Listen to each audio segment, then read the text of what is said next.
Alright, so welcome back to another Dominion review. So for this video, I'm going to be reviewing the cards from the Hinterlands expansion of Dominion. Now, this is another one of my most favorite expansions.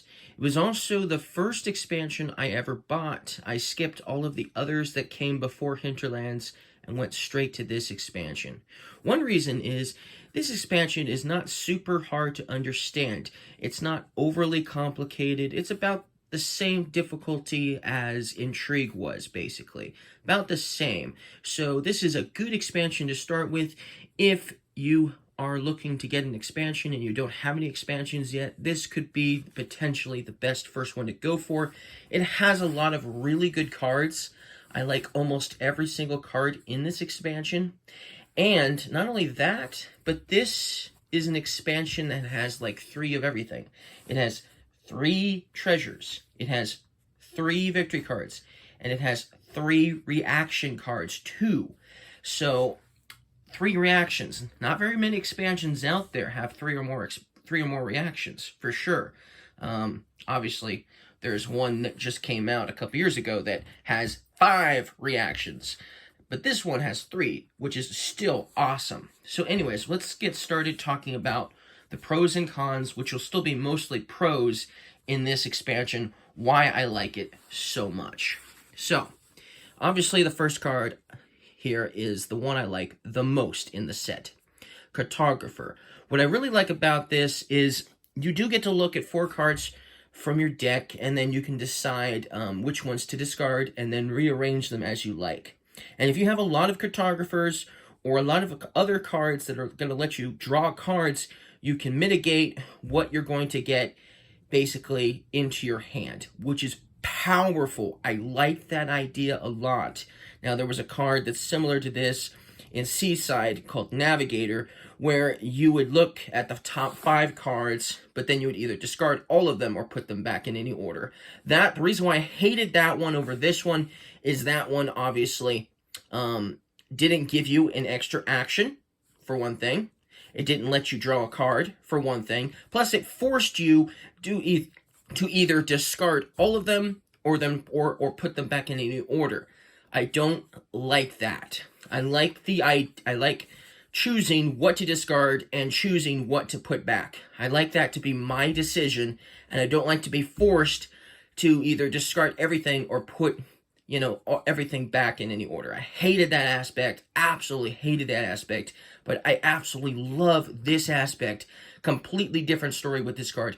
Absolutely love the Cartographer, my favorite card in the expansion.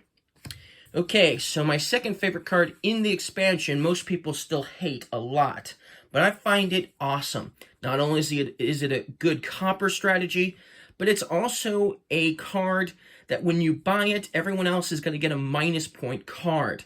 So Moat will not block this. You can't block it with Moat because this is a treasure card. It's still not even considered an attack card because when you gain this is when everyone else is going to gain a -point card, which is powerful.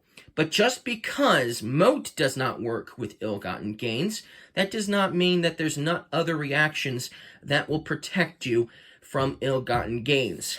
In fact, the next card on the list, besides the fact that it's a reaction, but I really like this reaction. It's one of my favorite reactions for sure, and it will actually help with the ill-gotten gains.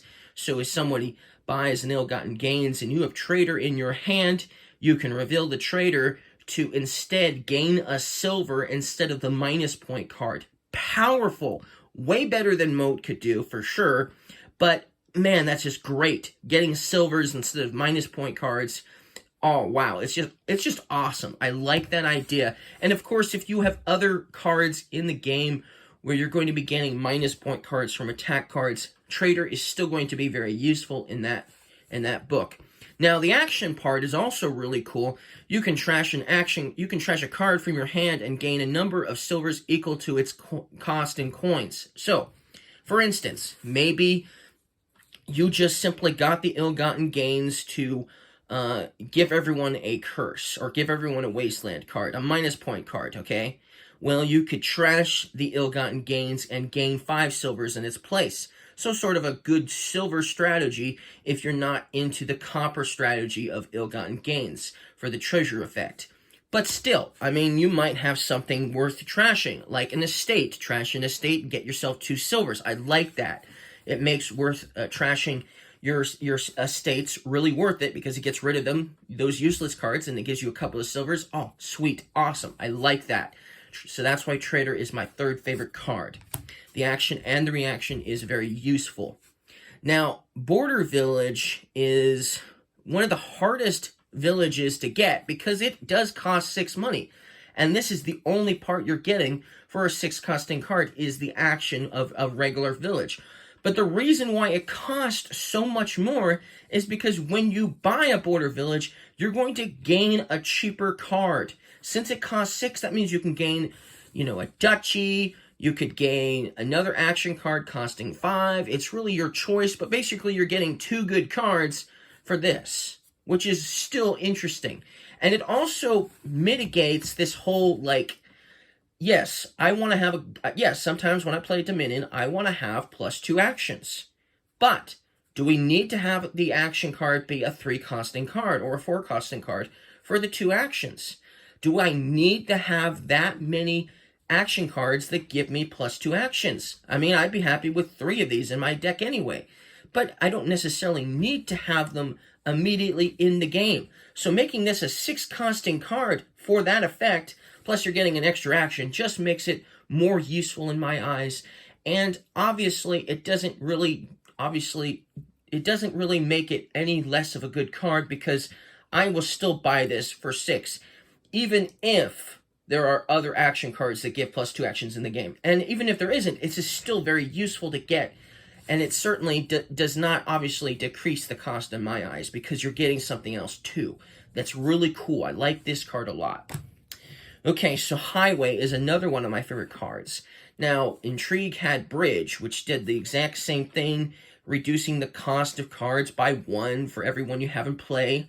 But this one is easier to use because you're getting an action and a card. So you could potentially chain these a whole lot easier than you could the Bridge, which is why I like Highway a whole lot more than Bridge, which is why it's also one of my favorites. Okay, Scheme. Just the fact that the theme is cool, but I really like the idea of this card because this card will allow you to basically put an action card you have in play back on top of your deck, okay? Which is awesome. I like that idea. You choose an action card you have in play. When you discard it from play this turn, you put it on top of your deck. That's awesome. If you have tons of actions in play, man, you could just continuously play certain actions over and over again. If you have a lot of schemes, it's definitely a scheme for sure. I like the theme of the card. I like the card itself. What it does, it's just an awesome card to play with. I'll definitely be scheming some actions around for sure. Okay, so Stables. Stables is a really good card. If you hold on to your coppers, you can discard a copper basically, and it doesn't matter. You can discard a treasure, but obviously, most likely, you're going to discard a copper to get the effect of 3 cards and an action. I like that. That's powerful as long as you hold on to your coppers. Of course, that's assuming you hold on to them. It's obviously a really good card towards the middle and early game, of course. But towards the end, maybe not as much, because maybe you'll get rid of your coppers at some point. But still, I absolutely love this card. That's why Stables is in my top 10 favorite cards. Okay, so Margrave is another attack. This is a meaner militia. It's very powerful. It basically lets everyone draw an extra card and then still has them discard down to 3 cards in hand. Sort of mean. You're giving them an extra card. Now they have to discard 3 cards instead of 2. So definitely a meaner militia. More powerful in that regards. But you get 3 cards in a buy too. I just love this card. It's really cool. And the next card I like really goes with it well, and that's Tunnel. Tunnel is another one of my favorite cards because not only is it a victory card that's worth 2 victory points at the end of the game, it's also a reaction. And this reaction works well.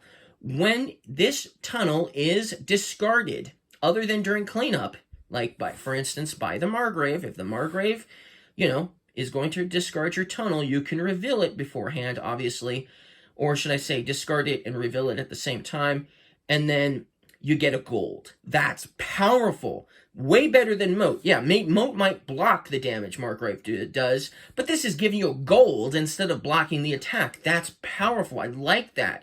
It's definitely worth having a couple of tunnels in your hand if someone's going to play Margrave on you. Get a couple of golds. Oh, that's a no-brainer. That's awesome. And it works with your cards too. So if you're going to discard a card, and the action card tells you to discard a card, and you discard your tunnel, revealing it, you'll get a gold that way too. And there are some cards in here that let you discard cards, so that's really awesome and powerful. I like that, so that's why it's in my top 10 favorite cards. Now, Nomad Camp is another one of my favorites, and it's also in my top 10. And this one is basically simple and easy, but the cool thing is whenever you gain it, you get to put it on top of your deck. If you get this within the first 2 turns of game, it could potentially change your it will potentially change your second turn. If you get it on your first turn, as in you have 4 money in your first turn, it'll change your second turn for sure, because now you got an action card for your second turn. That's powerful. Not usually that doesn't happen, obviously. Most games, you can pretty much guess what's going to happen on the first 2 turns when you play the game, but this could potentially change that, which is really cool. I like this card a lot. It's really awesome in that regards. But only because of that is it awesome. The effect itself is just kind of normal, but still, that's why it's one of my favorites, because it changes the beginning of the game. Now, Oasis is another one of my favorite cards, and you get a card, you get an action, you get a treasure, and then you discard a card. So if you had Tunnel, that's awesome. You're getting a card, you're getting an action, you're getting a treasure, but you also discard a card. If it's Tunnel, you get a gold too. Oh, wow. Oasis is an awesome card. This definitely works well with Tunnel as well. And it's also just a really good card. You get a card and a treasure, and then what? You're going to discard a victory card? Ooh, that's awesome. You're getting a huge benefit still, but you're also discarding a victory card like an estate or something. Or a Tunnel. Even better, right? Or even if it's just a copper, it's still a good card. Okay, so Noble Brigand is kind of like Robin Hood. Rob from the rich, give to the poor. It's powerful too, because when you buy this is when you first get to use its effect. When you buy this, you get to play it. That's awesome. How many cards do you get to in the entire game of Dominion? How many cards that you buy do you immediately get to use the effect of the card you just bought? And that is also an attack card as well. That's powerful. I like that. That's really cool. And then of course it's going to make your opponents, reveal cards, and if they reveal a treasure like a silver or a gold, they trash that silver or gold. Now, if they didn't reveal a treasure at all, they gain a copper. That is powerful. So now, just because they didn't reveal a treasure, but now they're going to get a copper too. So, it's definitely a double whammy effect. Yes, they didn't lose a silver or gold, but they also didn't reveal another treasure, so now they're getting a copper, which they might not want anyway. And then, of course, you still gain the trashed cards. So it's awesome. Plus, it's worth a treasure. It's going to give you a treasure when you play it. So that's cool. I like that aspect. It's awesome. It's powerful. And obviously, the fact that you get to play it when you buy it it just makes it even better. It sweetens the deal for sure, in my eyes, which is why I love it. Now, In is an okay action. You get 2 cards, you get 2 actions, but you have to discard 2 cards. That's okay. I don't hate that. I like it. It's still a good action.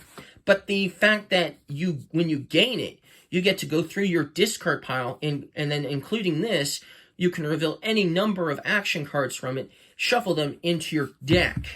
So now, if you have a huge discard pile that had all those treasures and had all those victory point cards and all that stuff, but you also had tons of actions in there, you could put whatever actions you want and put them into your deck, shuffling it, increasing that the next turn you play, or the next time you draw cards, you're going to get actions, most likely. You're going to have an action-heavy hand, possibly for the next turn or two, depending on how many actions you put and shuffled into your deck. Of course, that also means you're not going to have as many treasures too, but if you have a lot of cards that give you actions and cards, you're going to have some powerful turns when you buy the inn. Or should I say after you buy the inn, you're going to have some powerful turns, possibly, which is why I like it so much, because of that additional effect makes this card so cool.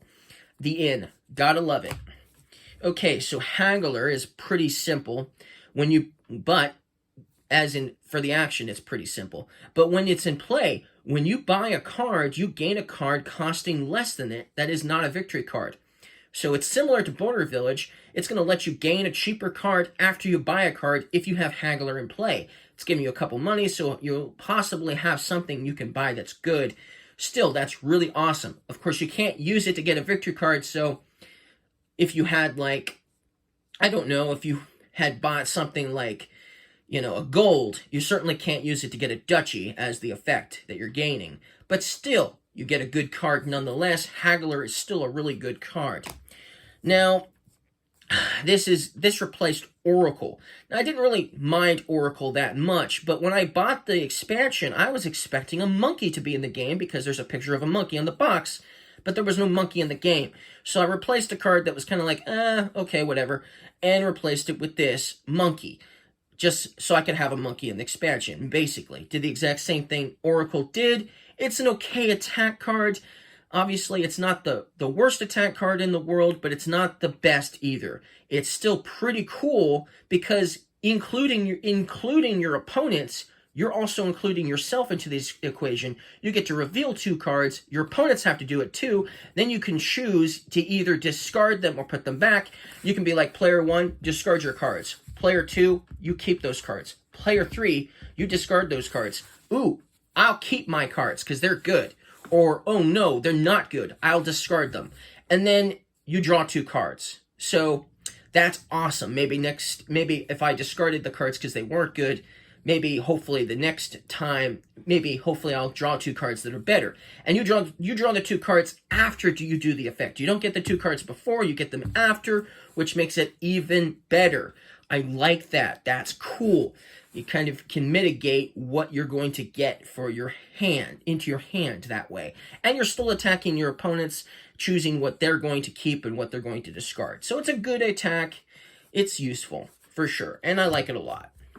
Okay, Fool's Gold is another reaction in this game. It's the 3rd reaction, and this is not a reaction that you are going to utilize for an attack. You will not react with this for an attack. You will react with this if a player gains a province. So if you have this in your hand, your opponent, they gain a province, you can trash this, and then you'll gain a gold putting it on top of your deck. I like that. That's really cool. Very interactive. Gotta like that as well. And you're not reacting to an attack. You're reacting to another player who's getting provinces now. And so now you're like, oh, I need better treasures now because they're getting provinces. I'm going to need that gold. It's going to go to the top of my deck. And hopefully I'll have a strong amount of treasure, a lot of treasure, so I can also buy a province too. It's really cool. Now, the action effect is interesting because, not the action effect. The treasure effect is really interesting because the first time you play a Fool's Gold, it's only worth 1 money. So it's basically a copper. But if you have 2 Fool's Golds in play, the second one is worth 4 treasure. So if you have 2 of them, that's 5 treasure for 2 Fool's Golds. That's powerful. Man, it's an awesome card, which is why it's one of my favorites. Okay, so Crossroads is also pretty good. And I guess we're getting to the point where the cards are just kind of okay. This is the first of the cards that I consider just simply okay. Now, Crossroads is you're going to reveal your hand, and you're going to get to draw cards per victory card that's in your hand. So if you have this, when you have a lot of victory cards, it's powerful. If you don't have a lot of victory cards in your hand, when you play this, you might not get any cards at all if you don't have any at all. So it's very situational for sure, which is why I just consider it an okay card. It might be useful in the beginning of the game if you still have your estates and you didn't trash them.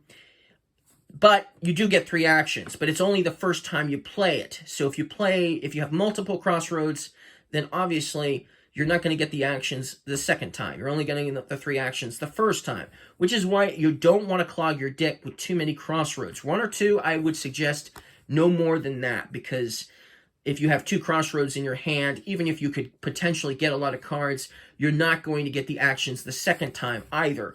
So there's almost no point, especially if you only have like 1 victory card in your hand anyways. I don't see the point in playing this in that case a second time, because you're wasting action just for 1 card. It just doesn't seem likely to be very good. But that's why I just consider it an okay card. Some people will still like this card a lot, but I just think it's an okay card. It's still better than the rest of these here that I haven't shown you yet. Okay, so Mandarin. Mandarin's pretty powerful. You get 3 treasure, and you get to put a card from your hand on top of your deck when you play it as an action. That's okay. That's pretty interesting. I guess if you had a copper in your hand, that's probably what you would do. Put a copper into your hand, you're getting 3 money. Or if it was a victory card, that's still pretty useful. But when you gain this, you'll put all the treasures you have in play on top of your deck in any order. That's pretty cool. That means that if you had a lot of treasure cards and you use those treasure cards to buy the Mandarin, that means your next turn will have all those treasures again. Now, what do? Are you going to buy another Mandarin because of that? I don't know if I would or not.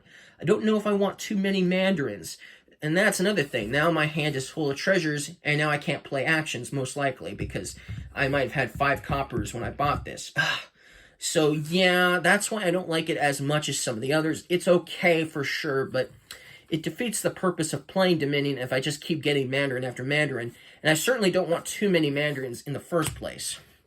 Okay, so cash. Well, cash is cheaper than gold. It only costs 5. You get, basically, it's a gold. But when you get it, you get 2 coppers. I like it. It's good. Good for a copper strategy, for sure. Not the worst card in the world, but it's okay, for sure. Because of that copper gaining, it's an okay effect. Okay, so Jack of all trades, it's an okay. It does a lot of stuff, a lot of different stuff, some of which is cool, some of which isn't. You get a silver. Okay, that's good. I like that. You look at the top card of your deck, you put it back or discard it. That's okay, but I don't know if I like that effect that much. Draw until you have 5 cards in hand. I don't usually get a lot of cards with this, because usually my hand is full of cards when I play this. So, I don't find that very interesting either. You may trash a card from your hand that is not a treasure. Well, maybe you have a minus point card. Maybe it would be worth it then. Or maybe you want to get rid of a victory card. But you can't use it to get rid of coppers, that's for sure. It's definitely a jack of all trades, but as far as the trades are concerned, they're not the best effects in the world. Still, it has all these interesting ideas and options, which is why it's still an okay card. Okay, Spice Merchant. This one's pretty interesting. You may trash a card from your hand. If you do, you get to choose one of these options. Either 2 cards in an action, or 2 treasure in a buy. Sometimes I just don't know which one's better, honestly. If you have a lot of action cards in your deck, in your hand, you could potentially get a lot of cards and actions this way. If you are, needing extra treasure, and that might be the better option, honestly. If you want to buy, especially if you want to buy an additional card and you don't have any other buys at this moment, or in the game for that matter, it could be potentially that useful in that regards. And of course, you're trashing a copper, trashing a treasure from your hand. So it's a good way of trashing coppers and getting a nice little benefit for it, of course. And I still like it. It's an okay card. Because like I said, I like to usually hold on to my coppers. But, I still find myself playing the Spice Merchant and trashing coppers for that effect. That's pretty cool still, nonetheless. Okay, so Silk Road. Silk Road is not the most useful victory card out there because it's only worth a point for every 4 victory cards in your deck. Now, the only way this is really useful in my eyes is if you're playing with victory cards like Nobles from Intrigue, or Mill from Intrigue, or Tunnel, for instance. That's obviously in this expansion. If you're playing with those victory cards, at least 2 of those 3 victory cards, or some other victory card that you're going to be, that's either a treasure / victory, or an action / victory, or for something like that, then you're probably going to have a lot of victory cards in your deck. And then this could be worth a lot of victory points. But most likely, often the case, maybe I usually get this worth maybe 2 victory points per game. Maybe 3 as much as a duchy, so it's still cheaper, obviously, than a duchy if you manage to get it for 3. But that's still very hard to pull off. I find myself sometimes only getting it for 2 victory points, and so I don't know. I just don't like this one as much as some of the others. It's simply okay. Okay, so the embassy is a powerful card. You get to draw 5 cards, then you discard 3, meaning you get to keep 2 of the 5, or should I say 2 in your hand. I mean, you get to still keep the majority of the cards that you have in your hand, and you're only discarding 3 cards. It's a powerful card to say the least, but you still want to have, like, you know, something that's going to give you 2+ actions. If you don't have something that's going to give you 2+ action, maybe 2+ actions, maybe this one isn't as useful. It's powerful, of course, and when you gain this, you're also helping your opponents because they gain a silver. So that's nice, at least, that it's interactive, which is why I consider it okay. It's simply okay. Even though it's powerful, it is just simply okay. There have been many times where I have an embassy, but I have no +2 actions, or I have 2 embassies in my hand, or something like that, and I'm just like, oh, I don't even know if I want to bother playing it. So I haven't had a whole lot of fun with the embassy. Now, develop is interesting because if you trash, like, oh, I don't know, a silver with the develop, you'll gain a card costing 1 more than the silver, and a card costing 1 less than the silver. That's pretty interesting. Getting 2 cards, 1 that's better than silver, 1 that's not as good as silver. If you have some good 2-costing actions, that's worth it. If you have a lot of silvers, that's also worth it. And if you're playing with, like, Trader, you're able to get tons of silvers anyways. Having develop in the game is not a bad thing. I might still get develop, I might still play it to get some good action cards, for sure. That's a really interesting idea, too, of course. Especially if you trash a good card, like a 5-costing card, and then get yourself a gold plus a 4-costing action. That's still pretty good. But, like, for instance, using it to just simply trash a -point card or a copper, well, obviously in this game, there are better ways to trash the coppers, obviously. Spice Merchant is a whole lot better if you're just wanting to trash a copper, for sure. Oh, so, okay, so Duchess, the action effect is probably... I'm not a fan of the action effect of Duchess. This is almost a card I would almost hate. I don't hate it, but it comes pretty close because the action effect is just kind of like so-so for sure. Definitely kind of boring, but it is an interactive. It is interactive because it's letting your opponents also look at the top card of their deck as well as yourself, and either discarding or putting it back. It's not the best action. It's definitely not the. It's definitely one of the worst actions there is, but it's interactive, which is why I like it, because it's interactive, and it's not an attack as well, so it's interactive. But the interesting effect is you could potentially gain this if you wanted to when you buy a duchy, or when you gain a duchy, for that matter. So that's kind of cool thematics in that sense, which is why I don't hate it, because of those 2 things. Because it's interactive, and because, you know, you get it, you can choose to gain it if you buy a duchy, or gain a duchy. So that's pretty cool. Those 2 things. But other than that, that's why it's just kind of so-so. Now, Farmland is also just kind of so-so. I don't hate the card either. There have been times when I've bought this and I made it useful. For instance, when you buy this, trash a card from your hand, gain a card costing exactly 2 more than the trashed card. I actually had gotten this a couple of times in the game, and the second time I had bought this card, I had a farmland already in my hand, and I trashed the farmland, and I got a province. So I got this and a province. Powerful little turn, getting some good victory points out of that deal. Awesome. That's why I don't hate this card, because there are times when you might have something you'll want to remodel. Plus, you're getting a 2-point victory card, so that's okay. But the fact is, you could potentially have some farmlands, and since it is 6, you could potentially turn some farmlands into provinces. I like that idea. Kind of thematic too, almost in a sense, because of that. But man, I really love the cards from this expansion. I don't hate a single one from Hinterlands, which is why Hinterlands is one of my most favorite expansions. So thank you guys for watching. Don't forget to leave a like if you guys liked this video, and I'll see you guys again next time.